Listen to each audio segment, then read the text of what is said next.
ಎಲ್ಲ second P you ವಿದ್ಯಾರ್ಥಿಗಳಿಗೆ ನಮ್ಮೊಂದು YouTube ಚಾನಲ್ಗೆ ಸ್ವಾಗತ ಅಂತ ಹೇಳ್ತಾ, ತುಂಬ ವಿದ್ಯಾರ್ಥಿಗಳಿಗೆ ರಿಸಲ್ಟ್ ಡೇಟ್ ಯಾವಾಗ ತುಂಬ ಪ್ರಶ್ನೆಗಳನ್ನು ಕಮೆಂಟಲ್ಲಿ ಕೇಳ್ತಿದ್ರೆ ಅಂತಲೇ ಹೇಳ್ಬೋದು.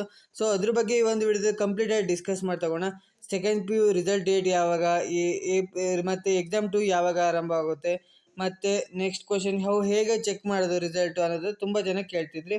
ರಿಸಲ್ಟ್ನ ಹೇಗೆ ಚೆಕ್ ಮಾಡೋದು, ಯಾವ ವೆಬ್ಸೈಟ್ನಲ್ಲಿ ಚೆಕ್ ಮಾಡೋದಂತ. ಸೊ ಅದೆಲ್ಲದಕ್ಕೂ ಈ ಒಂದು ವಿಡಿಯೋದಲ್ಲಿ ಕಂಪ್ಲೀಟಾಗಿ ಹೇಳ್ತಾ ಹೋಗ್ತೀನಿ. ರಿಸಲ್ಟ್ ಡೇಟು ಫಿಕ್ಸ್ ಆಗಿದೆ ಅಂತಲೇ ಹೇಳ್ಬೋದು, ಕನ್ಫರ್ಮ್ ರಿಸಲ್ಟ್ ಡೇಟ್ ಬಂದಿದೆ ಅಂತಲೇ ಹೇಳ್ಬೋದು. ಯಾವಾಗ ಅನ್ನೋದನ್ನ ಎಲ್ಲದನ್ನು ಈ ಒಂದು ವಿಡಿಯೋದಲ್ಲಿ ಡಿಸ್ಕಸ್ ಮಾಡ್ತಾ ಬರೋಣ. ಅದಕ್ಕಿಂತ ಮುಂಚೆ ನೀವೇನಾದ್ರು ಫಸ್ಟ್ ಟೈಮ್ ನಮ್ಮದು ಯೂಟ್ಯೂಬ್ ಚಾನಲ್ ನೋಡಿದ್ರೆ ವಿಡಿಯೋಗೊಂದು ಲೈಕ್ ಕೊಡಿ, ಹಾಗೆ ಚಾನಲ್ ಸಬ್ಸ್ಕ್ರೈಬ್ ಮಾಡ್ಕೊಂಡು ವಿಡಿಯೋನ ಶುರು ಮಾಡೋಣ. ಮೊದಲನೇದಾಗಿ ಫಸ್ಟ್ ರಿಸಲ್ಟ್ ಡೇಟ್ನ ನೋಡೋಣ, ಹಾಗೆ ಹೇಗೆ ಚೆಕ್ ಮಾಡೋದಂತ ಒಂದು ಡೆಮೋದ್ರ ಮೂಲಕ ನಿಮಗೆ ಕಂಪ್ಲೀಟಾಗಿ ತೋರಿಸ್ತಾ ಹೋಗ್ತೀನಿ. ನೀವೇ ಫಸ್ಟ್ ರಿಸಲ್ಟ್ನ ಚೆಕ್ ಮಾಡ್ಬೋದು. ಓನ್ಲಿ ಮೊಬೈಲಲ್ಲಿ ಚೆಕ್ ಮಾಡ್ಬೋದು. ನೀವು ಎಲ್ಲಿಗೆ ಹೋಗಬೇಕಂತಿಲ್ಲ, ಮೊಬೈಲಲ್ಲಿ ನೀವು ರಿಸಲ್ಟ್ ಅನ್ನೋದು ಚೆಕ್ ಮಾಡ್ಬೋದು. ಈಗ first second P U result date ಯಾವಾಗ ಅಂತ ಕೇಳ್ತಿದ್ದೀವಿ. ರಿಸಲ್ಟ್ ಡೇಟ್ ಕಂಪ್ಲೀಟಾಗಿ ಅನೌನ್ಸ್ಮೆಂಟ್ ಆಗಿದೆ ಅಂತಲೇ ಹೇಳ್ಬೋದು. ಅಫಿಷಿಯಲ್ ಆಗಿ ಅನೌನ್ಸ್ ಆಗಿದೆ ರಿಸಲ್ಟ್ ಡೇಟು.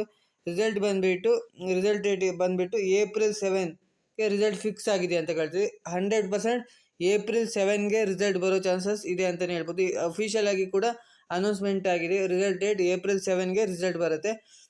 ಸೊ ಯಾವುದೇ ರೀತಿ ಕನ್ಫ್ಯೂಷನ್ ಬೇಡ. April 7ಗೆ ರಿಸಲ್ಟ್ ಬಂತಂದರೆ ಅವತ್ತೇ ನೀವು, ಯಾವ ಟೈಮಿಗೆ ಅಂತ ಇನ್ನೂ ಹಾಕಿಲ್ಲ, ಅದು ಯಾವಾಗಂತ ನಾನು ನೆಕ್ಸ್ಟ್ ವೀಡಿಯೋದಲ್ಲಿ ಹೇಳ್ತೀನಿ. ಅದು ಬಂದರೆ ಅದ್ರ ಬಗ್ಗೆನೂ ವೀಡಿಯೋ ಮಾಡ್ತೀನಿ. ಸೊ ಚಾನಲ್ನ ಸಬ್ಸ್ಕ್ರೈಬ್ ಮಾಡ್ಕೊಳ್ಳಿ, ಇಟ್ಕೊಂಡಿರಿ. ನೆಕ್ಸ್ಟ್ ಎಕ್ಸಾಮ್ 2 ಯಾವಾಗ ಆರಂಭ ಸ್ಟಾರ್ಟ್ ಆಗುತ್ತೆ ಅಂತ.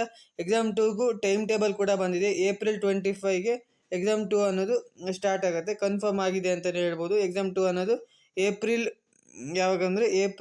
25ಗೆ ಎಕ್ಸಾಮ್ 2 ಬರುತ್ತೆ. ಮತ್ತು ಈಗಾಗಲೇ ಅದು ಟೈಮ್ ಟೇಬಲ್ ಕೂಡ ಬಂದಿದೆ. ಅದು ಆಲ್ರೆಡಿ ವಿಡಿಯೋ ಮಾಡಿದ್ದೀನಿ. ವಿಡಿಯೋ ನೋಡಿಲ್ಲ ಅಂದರೆ ಡಿಸ್ಕ್ರಿಪ್ಷನಲ್ಲಿ ಕೊಟ್ಟಿರ್ತೀನಿ, ವಿಡಿಯೋನ ಕಂಪ್ಲೀಟಾಗಿ ಹೋಗಿ ನೋಡಿ. ನೆಕ್ಸ್ಟು ರಿಸಲ್ಟ್ನ ಹೇಗೆ ಚೆಕ್ ಮಾಡೋದು ಅಂತ ಕೇಳ್ತಿದ್ದೆ. ಅದ್ರ ಬಗ್ಗೆ ಈಗ ಒಂದು ಡೆಮೋನ ತೋರಿಸ್ತೀನಿ ಹೇಗಂತ. ಮತ್ತು ರಿಸಲ್ಟ್ ವೆಬ್ಸೈಟ್ ಯಾವುದು ಅಂತ ಕೇಳ್ತಿದ್ವಿ. ವೆಬ್ಸೈಟ್ ಬಂದುಬಿಟ್ಟು ಲಿಂಕ್ನ ಬೇಕಾದರೂ ಡಿಸ್ಕ್ರಿಪ್ಷನಲ್ಲಿ ಕೊಟ್ಟಿರ್ತೀನಿ. ಕರ್ ರಿಸಲ್ಟ್.in ಅಂತ ಸರ್ಚ್ ಮಾಡ್ಬೇಕು ನೀವು ಗೂಗಲಿಗೆ ಹೋಗ್ಬಿಟ್ಟು. ಆವಾಗ ಯಾವ ಥರ ಇಂಟರ್ಫೇಸ್ ಬರುತ್ತೆ ಅಂದರೆ, ಇಲ್ಲಿ ಡೆಮೋನ ತೋರಿಸ್ತೀನಿ ನೋಡಿ. ಈ ಥರ ಒಂದು ಇಂಟರ್ಫೇಸ್ ಅನ್ನೋದು ಬರುತ್ತೆ ಅಂತಲೇ ಹೇಳ್ಬೋದು. KarResultNick.in ಅಂತ ಸರ್ಚ್ ಮಾಡಿದ್ರೆ, KarResultNick.in ಅಂತ ಸರ್ಚ್ ಮಾಡಿದ್ರೆ ಈ ಥರ ಇಂಟರ್ಫೇಸ್ ಬರುತ್ತೆ.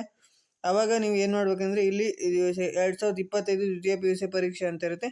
ಈಗ 2026 ಅಂತ ಚೇಂಜ್ ಆಗಿರುತ್ತೆ, ಮತ್ತು ಪರೀಕ್ಷೆಯ ದಿನಾಂಕವನ್ನೊಂದು ಇಲ್ಲಿ ಬಂದಿರುತ್ತೆ ಅಂತಲೇ ಹೇಳ್ಬೋದು. ಇಲ್ಲಿ ನೆಕ್ಸ್ಟ್ ಏನು ಮಾಡಬೇಕಂದ್ರೆ, ನೆಕ್ಸ್ಟ್ ಅದನ್ನು ಆ ಲಿಂಕ್ನ ಕ್ಲಿಕ್ ಮಾಡಬೇಕು. ಇಲ್ಲಿದೆಯಲ್ಲ, ಇದನ್ನು ನೀವು ಸರ್ಚ್ ಮಾಡಬೇಕು. ಏನಂದರೆ ಇದನ್ನು ಸರ್ಚ್ ಮಾಡಿಬಿಟ್ಟು ಈ ಥರ ಇಂಟರ್ಫೇಸ್ ಬರುತ್ತೆ. ಆಮೇಲೆ ಈ ಲಿಂಕ್ನ ಕ್ಲಿಕ್ ಮಾಡಬೇಕು. ಆ ದ್ವಿತೀಯ PUC ಅಂತ ಇದೆಯಲ್ಲ, ಅದನ್ನು ಕ್ಲಿಕ್ ಮಾಡಿದ್ರೆ ಈ ಥರ ಇಂಟರ್ಫೇಸ್ ಓಪನ್ ಆಗುತ್ತೆ. ಕೆಲವೊಂದು ಟೈಮು ಸರ್ವರ್ ಬ್ಯುಸಿ ಇದ್ದರೆ ಓಪನ್ ಆಗೋಲ್ಲ, ಇಲ್ಲಾಂದರೆ ಪಟ್ಟ ಅಂತ ಓಪನ್ ಆಗುತ್ತೆ ಅಂತಲೇ ಹೇಳ್ಬೋದು. ಫಸ್ಟ್ ಬಂದುಬಿಟ್ಟು ಇಲ್ಲಿ ರಿಜಿಸ್ಟರ್ ನಂಬರ್ ಇರುತ್ತೆ. ನಿಮ್ಮ ಹಾಲ್ ಟಿಕೆಟಲ್ಲಿ ಇರುತ್ತಲ್ಲ, ಆ ರಿಜಿಸ್ಟರ್ ನಂಬರ್ನ ಎಂಟರ್ ಮಾಡಬೇಕು. ನೆಕ್ಸ್ಟ್ ಸೆಲೆಕ್ಟ್ ಸಬ್ಜೆಕ್ಟ್ ಕಾಂಬಿನೇಷನ್, ಅಂದರೆ ಕಾಂಬಿನೇಷನ್ನ ಸೆಲೆಕ್ಟ್ ಮಾಡಬೇಕು. ಅಂದರೆ ನೀವು ಸೈನ್ಸಾ, ಆರ್ಟ್ಸಾ, ಕಾಮರ್ಸಾ, ಯಾವ ಸ್ಟ್ರೀಮಲ್ಲಿ ಇದ್ದೀರಾ, ಯಾವ ಬ್ಯಾಕ್ಗ್ರೌಂಡಲ್ಲಿ ಯಾವ ಕಾಂಬಿನೇಷನ್ ಚೂಸ್ ಮಾಡಿದರೆ ಆ ಕಾಂಬಿನೇಷನ್ ಚೂಸ್ ಮಾಡಿಬಿಟ್ಟು ಸಬ್ಮಿಟ್ ಅಂತ ಕೊಟ್ಟರೆ ನಿಮ್ಮ ರಿಸಲ್ಟ್ ಅನ್ನೋದು ಶೋ ಆಗುತ್ತೆ. ಕೆಲವೊಂದಷ್ಟು ಸತಿ ರಿಸಲ್ಟ್ ಅನ್ನೋದು ಶೋ ಆಗೋದು ತುಂಬ ಟೈಮ್ ತೊಗೊಳುತ್ತೆ, ಲೋಡ್ ಆಗುತ್ತೆ, ಸರ್ವರ್ ಎರರ್ ಬರುತ್ತೆ. ಕೆಲವೊಂದು ಸತಿ 404 ಎರರ್ ಕೂಡ ಬರುತ್ತೆ. ವೆಬ್ಸೈಟ್ ಅನ್ನೋದು ತುಂಬ ಜನ ಎಟ್ ಎ ಟೈಮ್ ರಿಸಲ್ಟ್ನ ಚೆಕ್ ಮಾಡೋಕ್ಕೆ ಹೋದಾಗ ಈ ಥರ ಎರರ್ಸ್ ಎಲ್ಲ ಬರುತ್ತೆ. ಇದಕ್ಕೆ ಯಾರು ಕೂಡ ಇದ್ರ ಬಗ್ಗೆ ಟೆನ್ಷನ್ ಹೋಗಬೇಡಿ. ರಿಸಲ್ಟ್ ಅನ್ನೋದು ಬಂದೇ ಬರುತ್ತೆ. ಯಾವುದೇ ಕಾರಣಕ್ಕೂ ರಿಸಲ್ಟ್ ಅನ್ನೋದು ಮಿಸ್ ಆಗಲ್ಲ ಅಂತ ಹೇಳ್ಬೋದು. ನೆಕ್ಸ್ಟು ಈ ಥರ ರಿಸಲ್ಟ್ನ ಇಂಟರ್ಫೇಸ್ ಅನ್ನೋದು ಬರುತ್ತೆ ಅಂತ ಹೇಳ್ಬೋದು. ರಿಸಲ್ಟ್ ಶೋ ಆಗುತ್ತೆ. ಈ ಒಂದು ವಿಡಿಯೋದಲ್ಲಿ ನಿಮ್ಗೆ ಅರ್ಥ ಆಗಿದೆ ಅಂತ ಅಂದ್ಕೊಂಡಿದ್ದೀನಿ. ರಿಸಲ್ಟ್ ಡೇಟ್ ಫಿಕ್ಸ್ ಆಗಿದೆ, ಹೇಗೆ ಚೆಕ್ ಮಾಡೋದಂತ ಗೊತ್ತಾಗಿದೆ, ಎಕ್ಸಾಮ್ 2 ಯಾವಾಗಂತ ಗೊತ್ತಾಗಿದೆ ಅಂತ ಹೇಳ್ತಾ ನೆಕ್ಸ್ಟ್ ವಿಡಿಯೋದಲ್ಲೇ ಸಿಗ್ತೀನಿ. Thank you for watching.